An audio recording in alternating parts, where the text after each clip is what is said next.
অনেক মোহ দেখেছি, অনেক মোহ দেখেছি, অনেক হাত ମୋ ସାଙ୍ଗରେ ଚାଲିଛି, ଅନେକ ପାଦ ମୋ ସହିତ ନାଚିଛି, କିନ୍ତୁ କେହି କେହି ମୋ ମନ ଛୁଇଁ ପାରୁନଥିଲେ।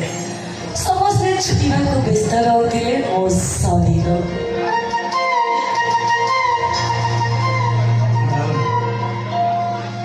ଶରୀରକୁ ମଣିଷର ଆତ୍ମକୁ ବଦଳି ଦେଇଥାଏ। ଜାଣିଛ, ମୋ ଜୀବନଟା ଗୋଟେ ରଙ୍ଗୀନ ମେଳା। କ୍ଲବ, ପାର୍ଟି, ଡିଜେ ଲାଇଟ୍, ମୋ ଚାରିପାଖରେ ଅନେକ ଲୋକ, ଅନେକ ପୁରୁଷ, ସମସ୍ତେ ମୋ ସହିତ ସମୟ କାଟିବାକୁ ଚାହୁଁଥିଲେ। ମୁଁ ଭାବୁଥିଲି ଏଇଟା ହିଁ ଜୀବନ, ଆଉ ଏଇଟା ହିଁ ଖୁସି। କିନ୍ତୁ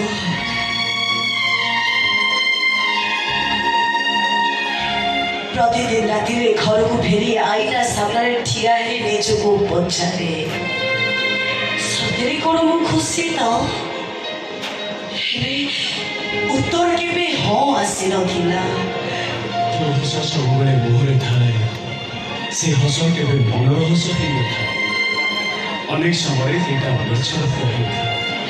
ଆପଣ ଗୋଟେ କଥା ଜାଣିଛନ୍ତି ନା, ମଣିଷ କେତେବେଳେ ନିଜକୁ ସବୁଠାରୁ ବେଶୀ କାମ କରେ ଯେତେବେଳେ ତା ଚାରିପାଖରେ ସବୁଠୁ